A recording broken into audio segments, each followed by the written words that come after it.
What's up, guys? So, I want to do a little. Oh, that light's.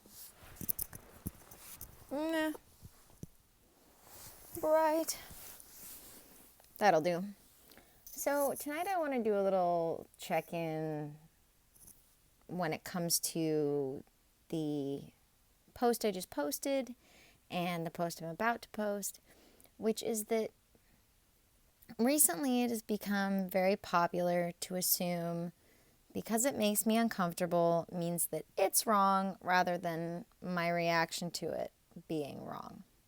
And it's funny because I work with kids on a regular basis now, and it's opened my eyes. I mean, I already knew it, but it's opened my eyes to just how much the recent generations of adults are being stunted in a child or teenage mind while their bodies are still growing to adulthood.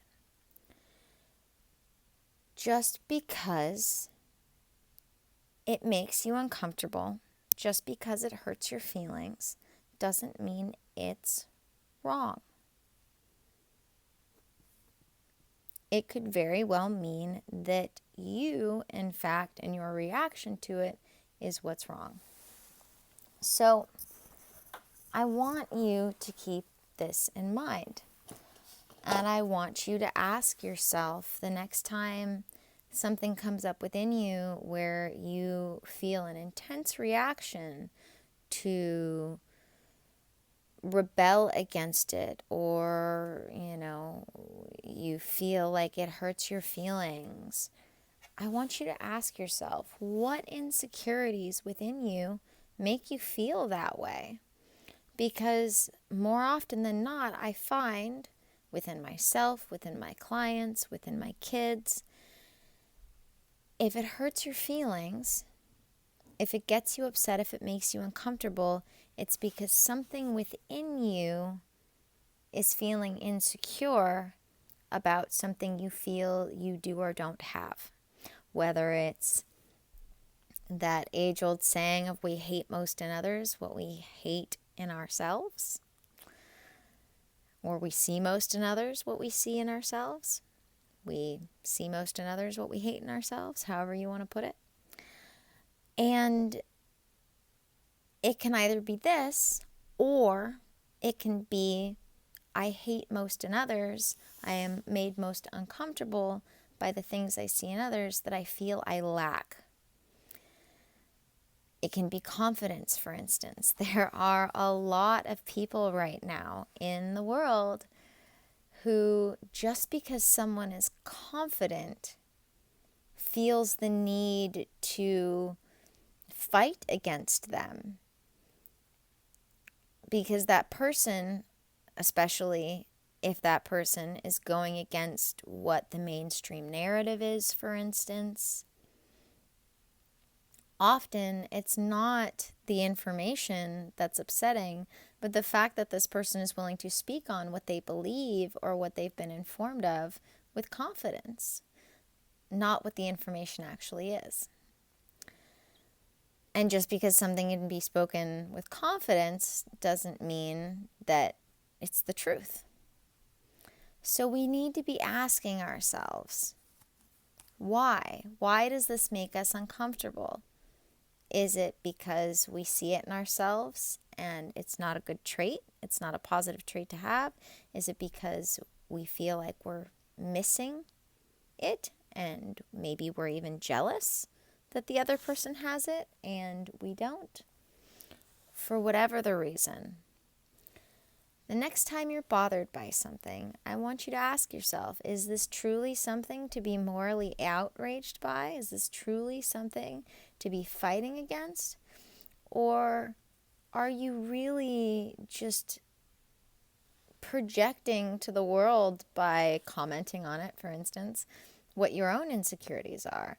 Is it just pointing out something that you feel you're missing or are concerned about or even scared by? Because that's another really easy, simple thing to be upset by, is something that scares us, that we don't understand.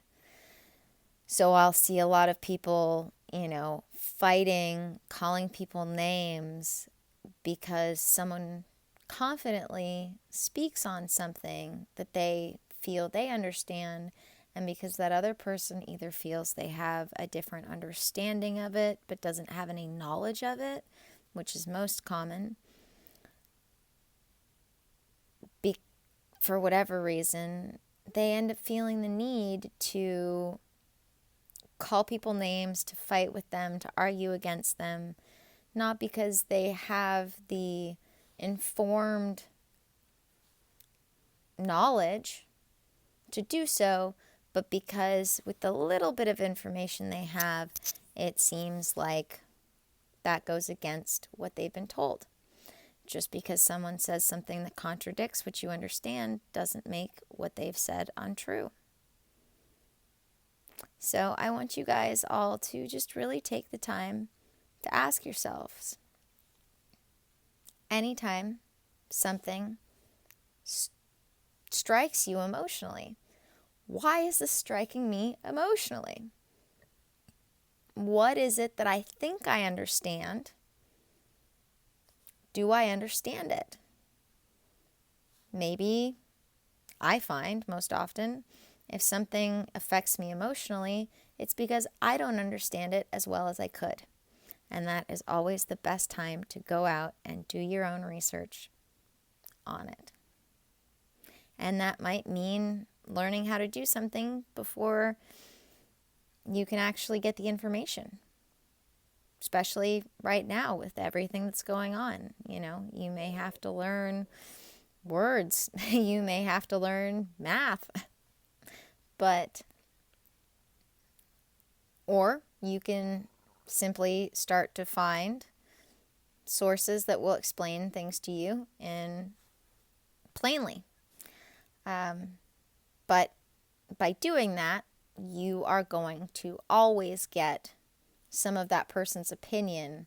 It's rare you're going to find, if you find someone to explain something to you, it's rare they're just going to explain the bare facts to you. So be careful about that.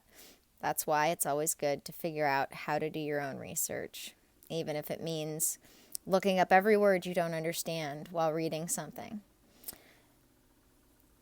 Very, very crucial to take that awareness that something is bothering you, and instead of acting out, instead of taking it out on other people, go within and ask yourself, what can I do to make this better? What insecurities can I get rid of and replace with strengths? Have a good night, guys. I'm certainly going to get some good sleep tonight.